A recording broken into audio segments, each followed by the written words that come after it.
welcome to Solve This Murder. I'm your detective, Dani. And I'm your crime scene criminal and witnesses, Bill. This is part 3 of the Furtive Fiend. In part 2, I investigated the victim's apartment, where amongst the mess I found some funny-smelling tea and a loaded gun. Dani also discovered the existence of the Brotherhood of Prosperity and found a link between the symbol in the basement and a local occult store. And upon investigating the victim's business, learned about a flurry of new meetings, new clients, and the fact that she was worried for her safety.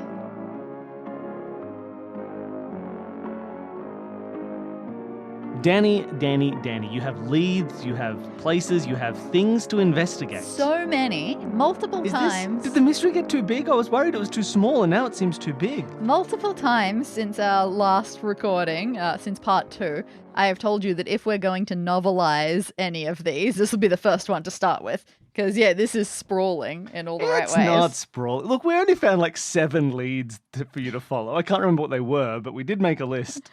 Yeah, and I'm trying to follow them in fun value as opposed to logic value, so we'll see how that goes. You do whatever you need to solve my mystery. Victoria has been worried about something or someone. You know what people do when they're worried? They buy guns and they turn to the occult. I can only assume. So I think that the best step after heading out of Buckland Financial's building, 8th floor, right? Yep, 8th floor, 26 Grant Street. Yeah, exciting stuff, that. I think the next best place for me to go might be Monk's Emporium. Monk's Emporium? You find online the address to Monk's Emporium and you head down.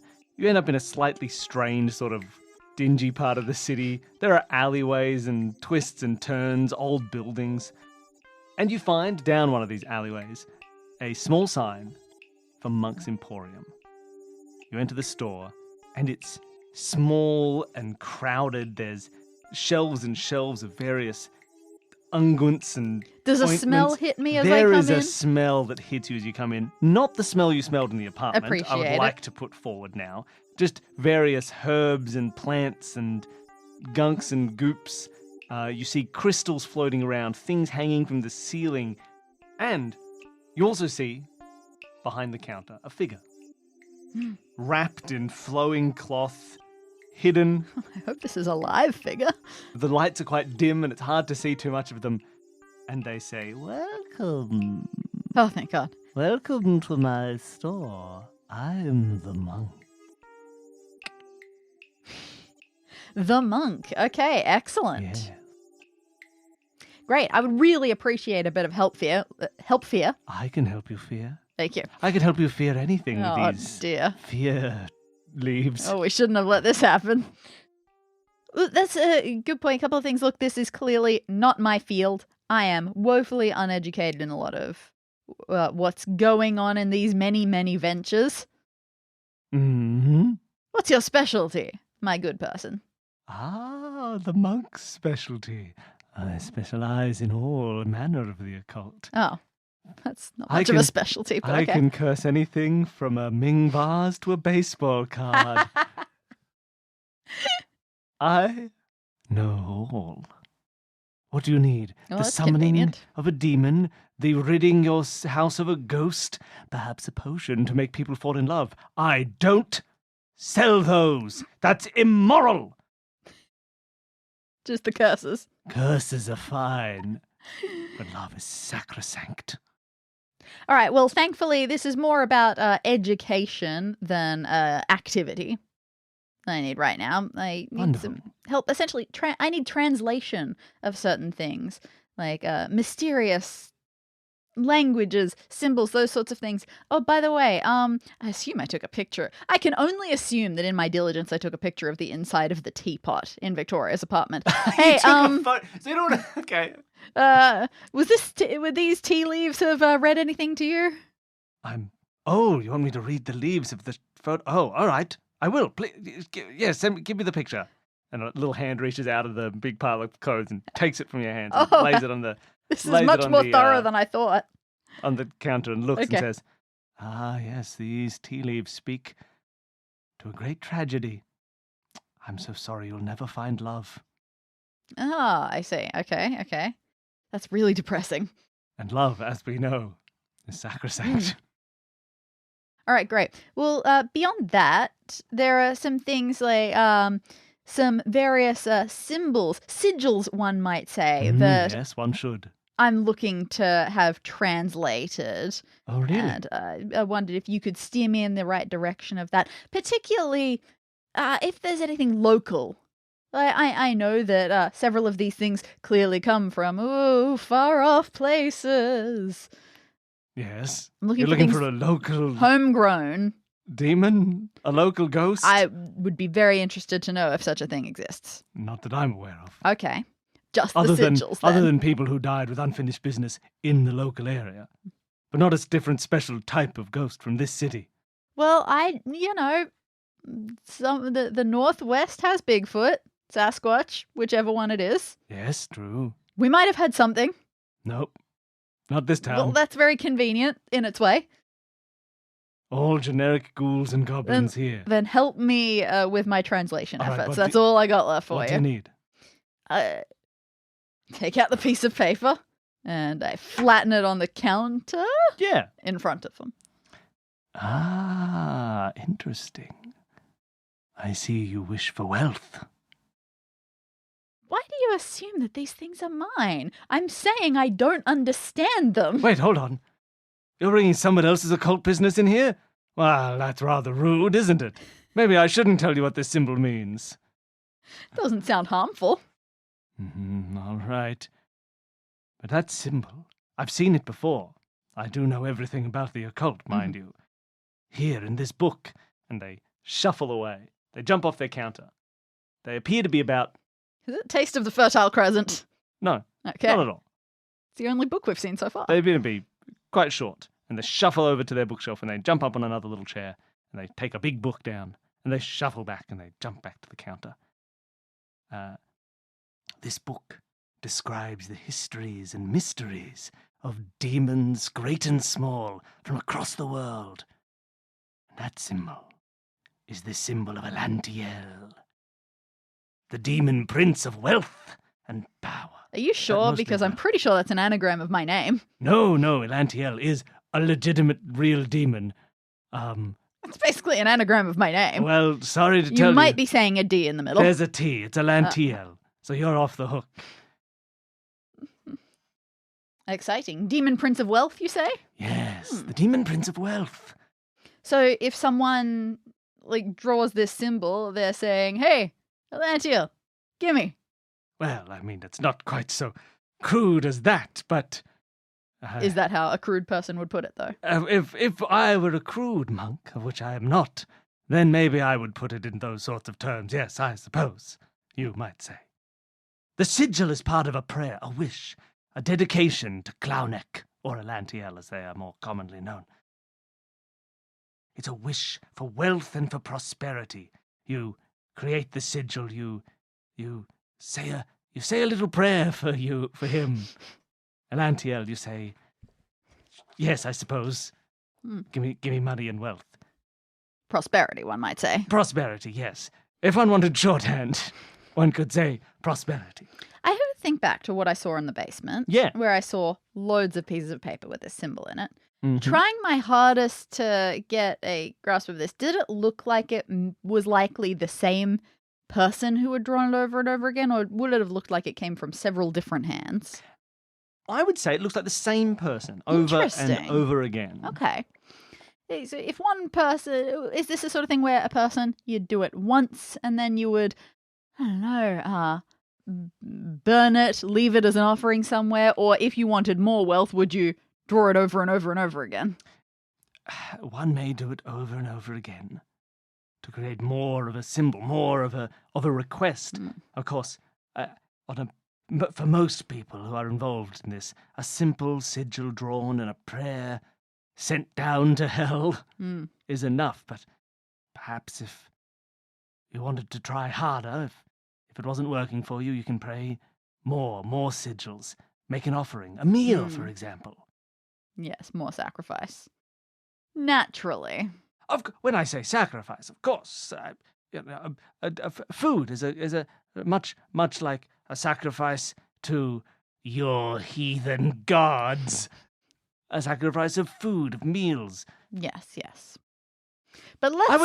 I would never suggest something so extreme as, well, what you're thinking of. When you don't hear know sacrifice. what I'm thinking of. I know How all dare you? about you normies.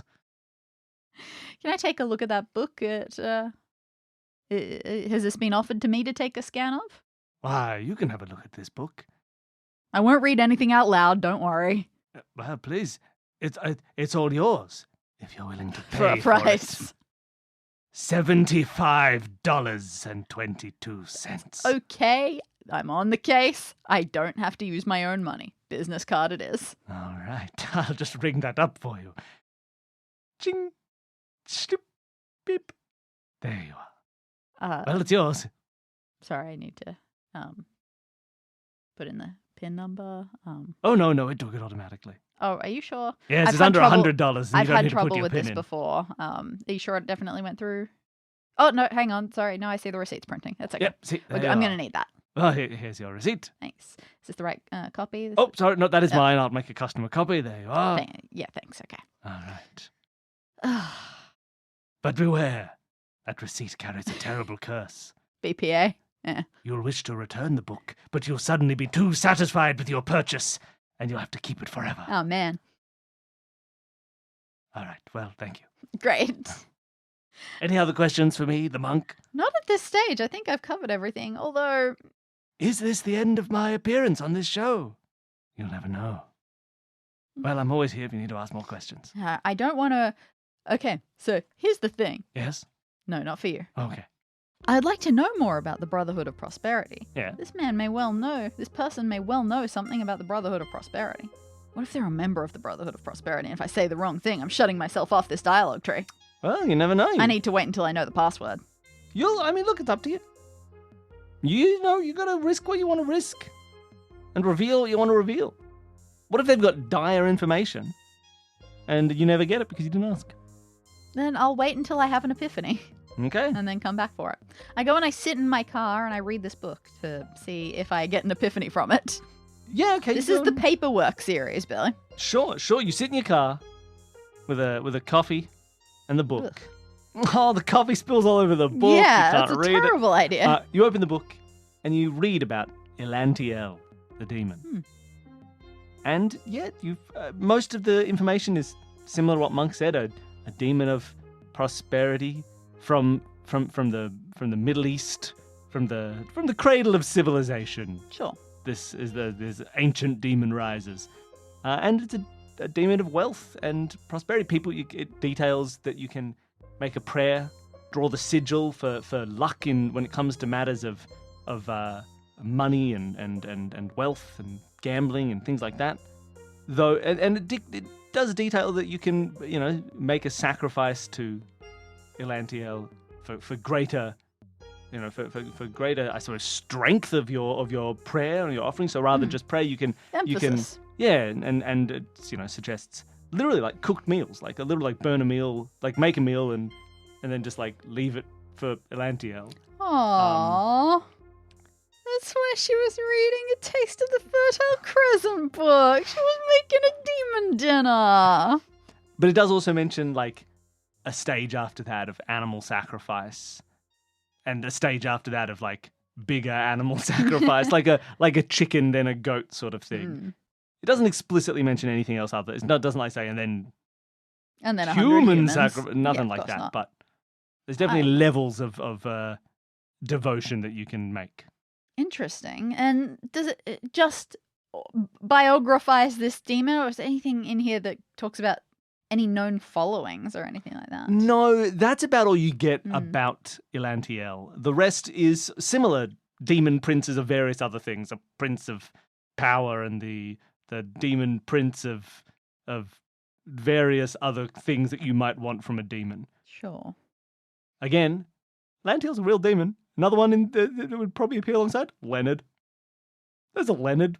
What? There's a demon, famous classical ancient demon called Leonard. That's amazing. Just fun for everybody. Oh, new favourite. All right, so this feels like it's getting some pieces together. We've got a Brotherhood of Prosperity. We've got a Demon of Wealth. All makes sense. What I'm still not quite piecing together yet is where Victoria fits into all of this. Because it seems like she may have well been the only woman who has ever set foot into that building. She doesn't seem... It seems unlikely to be a normal member of things going on. But she's clearly involved in it in some way. By choice or by force. Voice, as we call it. Choice or by voice? Unclear at this stage. And then there's just the funny little things like this. Why does she live on the same floor and number street that she works at? True, you don't see anything in this book that references 8s or 26s. No, very curious.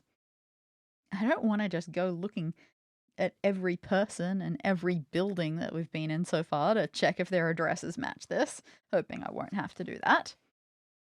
So from here, does it feel like it's worth looking into more people or looking into more brotherhood holistically? It does feel like the more I know about the brotherhood, the more I'm likely to get out of people. Maybe I should already go back to the crime scene. There was still there were like at least 3 rooms that I haven't been into there. And you know what? It's probably been some number of hours. Maybe the criminal will come sniffing back. What do you think? Should I go back there? Head back to the crime scene. Okay, let's There's take a definitely look. more to investigate there. Yeah, let's actually be a bit more thorough about this. Simba's still there? Has the body been dealt with and all of that sort of stuff? When you return to the crime scene, it's been a few hours. The body has been taken, I suppose. It's been taken to the police morgue. If you need to have a look at it again, you can. It is always available to you. Will do. Just as they're taking it away, I go, wait! One last thing. I unzip a bag that I assume it's in. I take a look. Is there anything on this body that I can see, say, hands, feet, neck, that suggests that rope that we found in the basement could have been used on her? Interesting. You look, hands, feet, neck, ankles, wrists. You don't see any, like, red, raw markings or anything. It doesn't look like the body of someone who had their hands tied together or their feet tied together or a rope around their neck. As you're looking at her wrists and her hands, you notice that there's some red on her hands. That, on first glance, you seem to be blood, but now that you're looking up and down the arm, doesn't seem to be. It doesn't connect to any wounds or blood like that.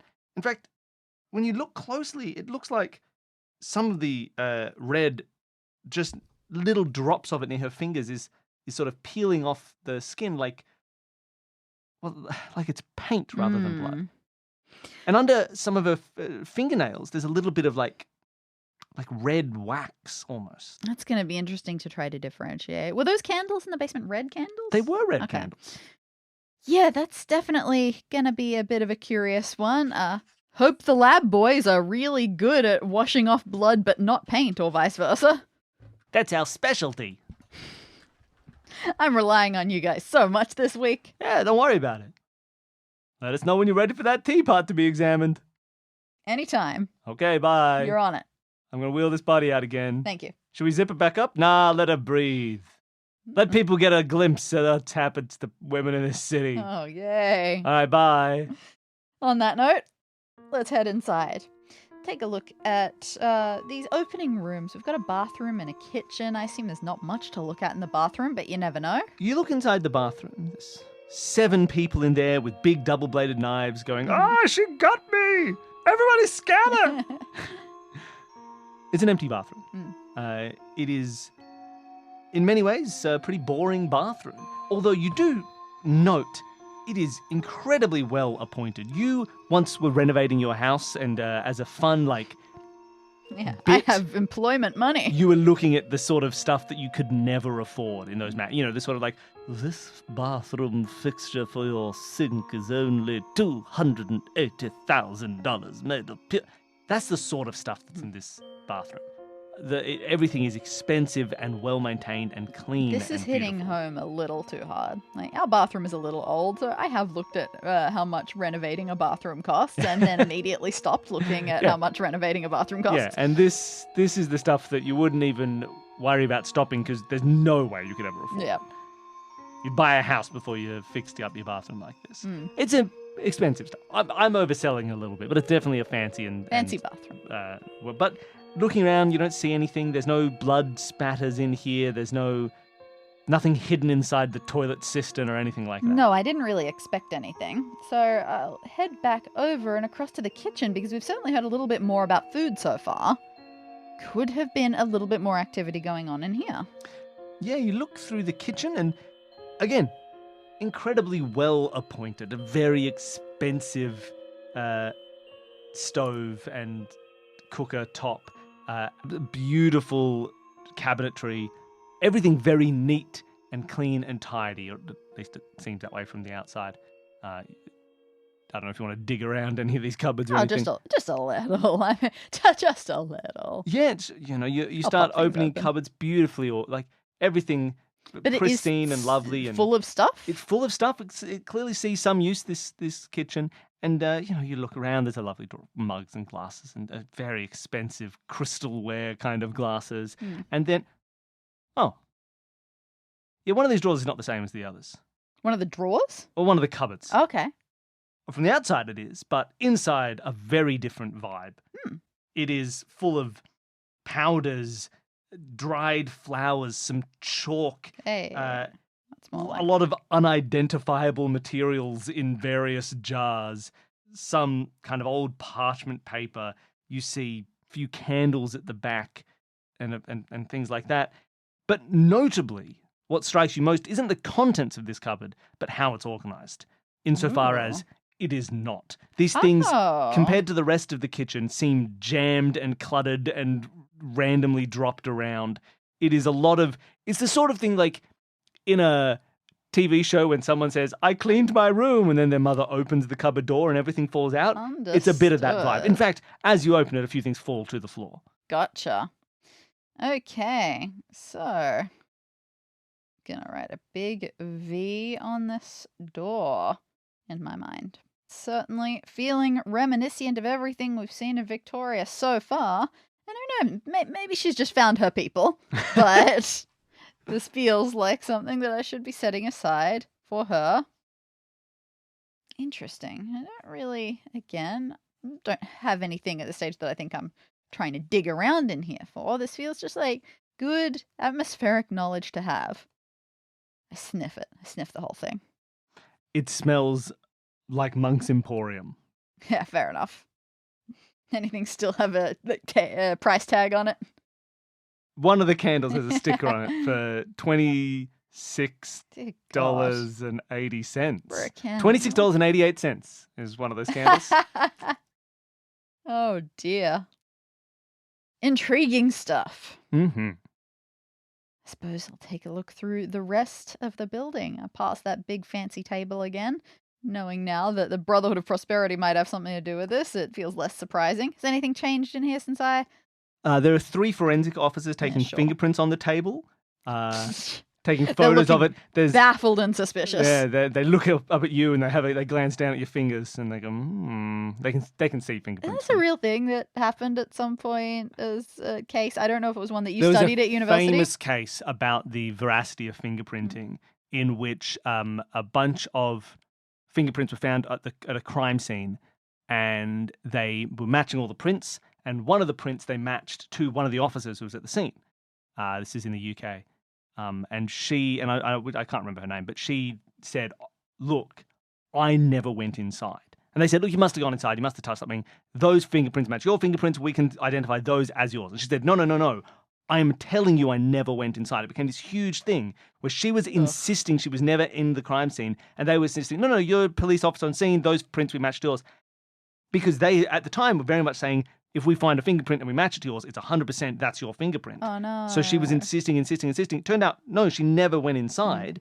And it was that case that sort of started to change and the way that fingerprint evidence was introduced and changed, like set up standards for exactly how many points of relation you can make between one fingerprint and the other, how confident you should be when you say this fingerprint cannot be distinguished from this fingerprint or it matches and all this. It was a big thing about the veracity and the reliability of fingerprinting as forensic evidence. Not that fingerprints aren't unique and reliable, it's just that your analysis of a fingerprint is not necessarily reliable and so must be given with a level of, or not even that, or how much of a fingerprint you have. And so they started kind of messing with the standards and setting up standards for how much you can be like, yeah, this is evidence with this much weight. Okay. So don't tell them that you never went inside the crime scene because you'll cause a whole hubbub. Because you did, Dani. You touched that table. Let's go upstairs and I let them all get a good look at me inside this building as I do so. Wonderful. You head upstairs, the spiral staircase. The top floor of the building. Does it like overlook the downstairs at all, or is it completely separated? No, it's completely separated. Once the spiral staircase goes up into it, that's the way down. It's floor from that point on, or ceiling, depending on what side you're on. The top floor has a small library, fairly well stocked, little reading room. It's got a meeting room with beautiful, comfortable, big armchairs and a fancy smoking lounge kind of feel. Probably another bathroom up here, directly above the initial bathroom, so people don't have to go down a spiral staircase. But nothing else particularly notable. It's mostly a big lounging area. Sure it is. Again, the armchairs look phenomenally expensive and beautiful and well kept, though old, not new. They look like they've been here for a while. Okay, but the other stuff all looked pretty shiny and recent, right? I think most things don't. They look more well kept. More well kept than new. Okay. It doesn't look like someone bought these recently. It looks like they may have bought them 80 years ago. Yeah, but cool. Not nouveau riche, finest, but it's more old money than nouveau riche. Older riche. It's old money rather than nouveau riche kind of money. At least that's how it seems. I don't not know the French word for old. Does this meeting and hanging room look like it's been made use of recently? Anything lying on tables or sitting on the chairs or anything like that? Nothing ridiculous, although you do find some newspapers in the corner for someone to sit and read the news. Very, high-end newspapers and Financial Timeses and things like that. But they are, in fact, the most recent one you can find sitting on a table was from 4 or 5 days ago. Okay, so a bit of time ago. Yeah, not necessarily been 5 days since someone was here, but it's been 5 days since someone sat and read that newspaper in here. A little library feels useful but intimidating. I don't know what I could possibly get out of that. I walk in. Am I completely overwhelmed? Yeah, look, you get a feel for the types of books. It is not full of detective thrillers or fun fiction novels. It's full of dense tomes about geopolitics and economics. It looks like a reference library. I will say a lot of these books don't look very well used. They're the kind of books that you find it hard to imagine people just sit and read, and looking at the library, it doesn't look like people often will sit and just read these books. All right. We know the process by now. I tilt every book. You tilt every book and nothing happens. What kind of Masonic lodge is this? I'm so sorry. Terrible. Right. Well, I feel like there was significant, not insistent, but some significant encouragement to come back here and investigate the rest of this building. I encourage nothing. I'm just saying you never finished investigating. And I feel like this top floor is useless to me. Even the kitchen, all I got was one expensive candle. So I don't know what to get out of this at this point. Maybe my method of hoping the location would give me some good inspiration for talking to people was wrong, and I've got to talk to people again. Oh, ridiculous. All right, so this has been all dud. Yep. Nothing you want to check on your way out? You want to leave? Throw a newspaper away. I can't think of anything at the moment here that is standing out to me as something to be looking out for. Maybe it'll hit me later in the other things I can think of. Hey, every room that I have walked into. Doors? Locks? You checked the door down to the basement. from the inside. You saw that it was lockable on both sides. Needed a key for both sides. Yeah. And there was some sort of bloody smudges near the deadbolt and a little bit of damage to the door frame near the Mechanism? deadbolt. You saw that. Upstairs, obviously there's no door at the top of the staircase. It's a spiral staircase going upstairs. But you looked around, the doors in there, nothing interesting. They don't really look like they are doors. They all open and close by themselves. No locks on those doors. No locks on these doors. No door to the kitchen. There's the door to the bathroom again. That does lock. It's a bathroom door, but nothing notable about it. The way into the building has been open the entire time. A sort of a narrow double door that's been open. So you've only really seen the fronts of those doors. The others have been up against the walls, hidden away from your sight. So close the door to have a look. With a pencil, I suppose. You close the door. What a nice door. Just moves with a pencil. My extendable baton just gets really tiny and thin at the end. And on the inside of the door, you notice two notable things. The interior handles have blood on them. Oh. Goodness. And there's a key still in the lock of the door. Oh, goodness. That's weird. Wonder why they did that. Well, now I have a whole list of questions. I assumed that this key was long gone, assuming that everything is one key and that I'm assuming there's only one key. This is what my brain is doing right now. All right. Well, the tip of my extendable baton is pulling that out. Yep, the key comes out of the door. Great. It is now perfectly in my possession, but no fingerprints at any point are going to be ruined. Sure. Is the key bloodied? Yes, it looks like on the gripping part of the key there is some blood. Very interesting. And I feel like I really need to be certain. I feel confident with blood, not paint at this point. This is blood. Okay, great. It stinks. Huh. If I take it to the other door, the one that goes down to the basement, does it feel like a common key? Yes, this key also locks and unlocks that door. Nothing else inside seemed to be particularly locked to my knowledge. We just sort of went over that. Anything else further on the grounds of these buildings? Like anything outside, on outskirts of it? You start to have a look around the building. You can't really see anything on the outskirts of the building itself. There's no sort of back room. Yeah, there or might side have room. been an outdoor storehouse. By this point, the buildings next to it have basically have kind of come up right to its walls. It doesn't have a yard or anything. But you're kind of looking in. Oh, look, it's another. There's a bit more blood. Outside? Outside, just as you go left trying to find a way to see around the building, there's a small smear of blood, like someone's leaned against something on the way. Just a little sort of balustrading on a wall has a small smear of blood. Oh man, forget the boys in the lab. We gotta get the dogs. Come on, Simba, you know all the dogs. Simba opens his car door. 3 dogs jump out, ready to sniff. Whoa. Your aircon better have been on, man. No. But it's a convertible. Oh. It's a convertible cup car. And it's got a sunshade, right? Yes. Okay. No windows, a sunshade, and it's also only 18 degrees today. A perfect day to have dogs in here. Celsius! I gotta tell you, Celsius! I'm okay with this. Somewhat. All right, great. We've got the dogs. Dude, set them to blood. He sets the dogs to blood.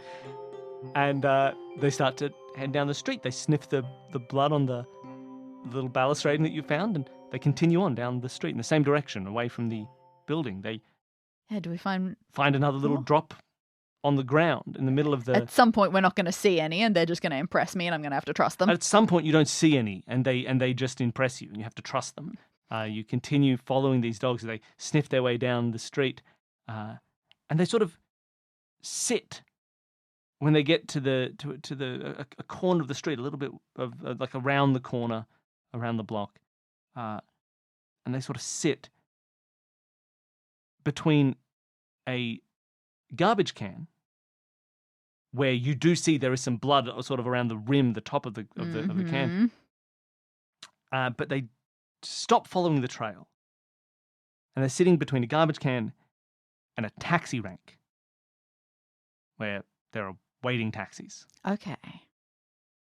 So, I don't like where this is going, but it feels like first thing that you got to do is start looking through some garbage cans, see what we find, and hope that you find only innocent things that no one would have dumped in a garbage can and then jumped into a taxi and run off. So let's look inside these garbage cans for absolutely nothing. You look inside the garbage can and you see garbage. Naturally. But you also see a handle. And that handle has blood on it. A handle. And the handle is attached to 2 large, wavy, parallel blades. It's some kind of crazy, culty double knife. What? Thank you for listening to Solve This Murder. To submit your own guesses for whodunit, send an email to solvethismurderpod@gmail.com. We read every theory we're sent and award the greatest sleuth with a place on our wall of detectives. To support the show, you can sign up for our Patreon and receive weekly bonus episodes, monthly videos, and full access to all parts of new Solve This Murder mysteries on day one. Thanks to all our patrons for supporting us. Thanks to Advanced Sagebrush and Shootouts for our theme music. And thanks again to all of you for listening.